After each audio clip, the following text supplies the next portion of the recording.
Günaydın. Buyurun efendim. Lizbon'da kaldığımız eve hoş geldiniz. Burası bir stüdyo daire. Hop, dikkat et. Burası bir stüdyo daire. Biz fotoğraflarını birazcık daha büyük gördük ama tabii ki bu aldatmayı hepsi yapıyor balık gözüyle. Sen de istersen geniş çekim yap. Gördüğünüz gibi ilk kapıdan girişte yatak odası var. Yatak rahattı gerçekten de. Normalde biliyorsunuz İsviçre'de şu yastıklar çok garipti ve böyle birkaç kere katlayarak falan yapmaya çalışıyorduk. Bunlar Allah'tan normal yastıklar. İki tane koymuşlar. Yatak gerçekten rahattı. Yatak evet çok yani, iyiydi yani. Nadir rahat uyuduğum yataklardan biriydi. Evet. Genelde biraz rahatsız olabiliyor ama bu gerçekten iyiydi. Burası bir çatı katı aslında. Yani gördüğünüz gibi direkt penceresi var. Buradan baktığınızda manzarası çatılardan oluşuyor. Ama yine de aydınlık, yani karanlık bir ev değil. O yüzden güzel. Zaten biz çok fazla vakit geçirmiyoruz evde. Şimdi böyle bir camdan kapı yapmışlar. Mutfak ve oturma alanına geçiyoruz bu şekilde. Mutfak var burada, küçük, tatlı. Her şeyinizi yapabilirsiniz. Yani 2 tane ocağı var. Mikrodalgası var. Burada buzdolabı var. Gayet yeterli. Yani normalde burada kalıp yemek yapmak isterseniz de size uygun. Biz birkaç kere kahvaltı yaptık, hazırladık. Kullanışlı bir mutfak. Burada da bir oturma grubu var. Ve yine penceresi var. Ve televizyonu var. Aslında çatılardan oluşuyor dedim ama çok güzel duruyor.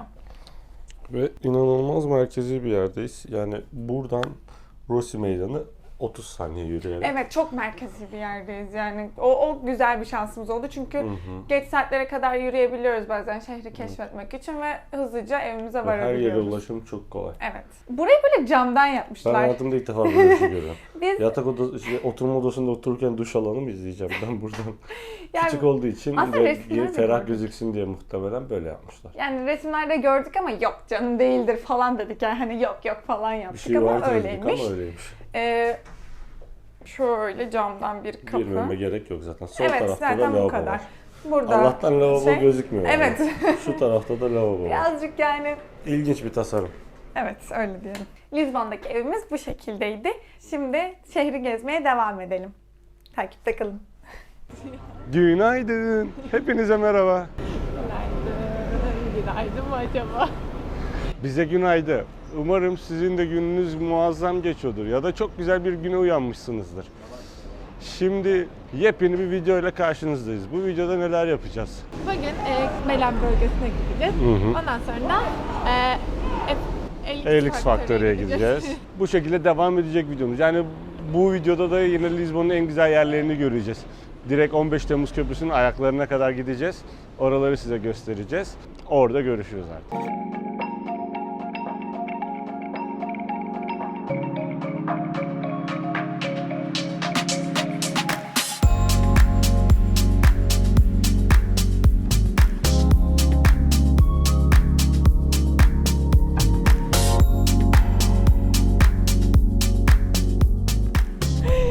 Fena rüzgar var. Evet, çok Belem rüzgar Kulesi'ne var geldik. Bugünkü ilk durağımız.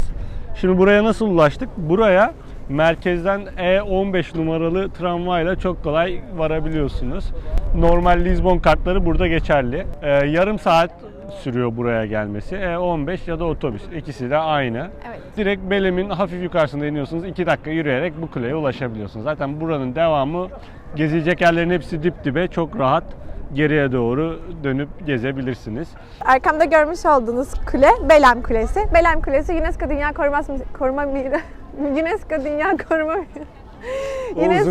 Koruma Mirası listesinde olan bir kule. Bu kulenin eski rivayetlere göre denizin ortasında olduğu, depremlerle kıyıya doğru yanaştığı söyleniyor. Aslında bu kule bizim Kız Kulesi gibi tarihte farklı amaçlarla kullanılmış. Hapishane olarak kullanılmış, fener olarak kullanılmış, gümrük kontrol noktası olarak kullanılmış. Farklı amaçlara hizmet vermiş.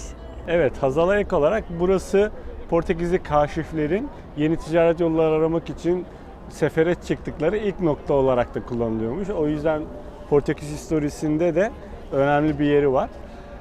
Ve aynı zamanda buradaki kulenin işlemeleri de çok ilginç. Camlarında Portekiz bayrağında görebildiğiniz simgeleri işlemişler. Bu da ilginç bir detay. Belem Kulesi'nden sonra burada dediğim gibi kaşiflerin ilk sefer noktasıydı. tam karşısında Belem Kaşifler Anıtı var. Dümdüz yürüyerek buraya hızlıca ulaşabilirsiniz. Biz de oraya gidiyoruz. Orada daha fazla bilgi için görüşürüz.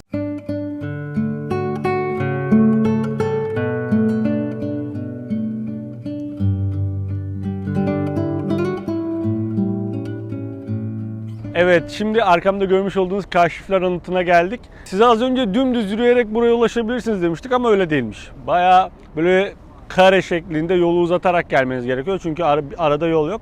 Ama yine de 10 dakikalık bir yürüme mesafesinde buraya ulaşabiliyorsunuz. Bu anıt Portekiz'in ilk deniz okulunun kurucusu Denizci Henry anısına yapılmış. 500. ölüm yıl dönümünde inşa edilmiş.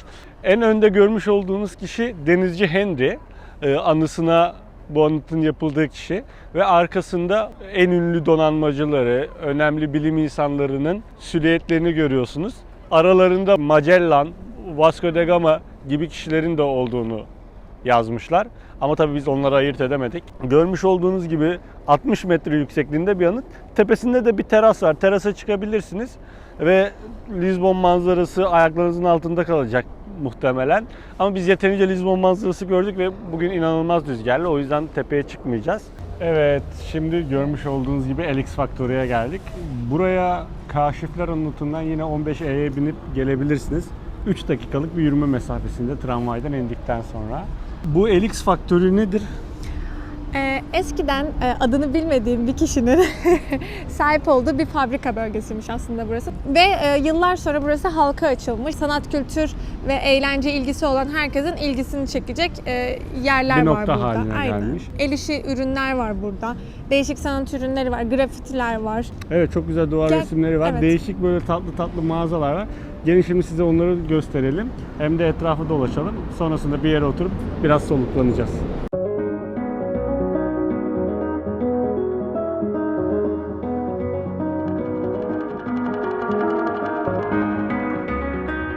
Burası bilenler için aslında İstanbul'daki Karaköy'e benziyor. Ve biraz Bomonti havası da var. Yani Karaköy ile Bomonti'nin karışımı diyebiliriz. Böyle kafeleriyle, sokağıyla, ambiyansıyla. Bilenler için böyle bir tarif yapabilirim. Evet, o meşhur kitapçıya geldik. Kitapçı burası. Böyle önünde şöyle bir grafiti tarzı bir şey de var. Gelin içine girelim. Buranın içerisi muazzam.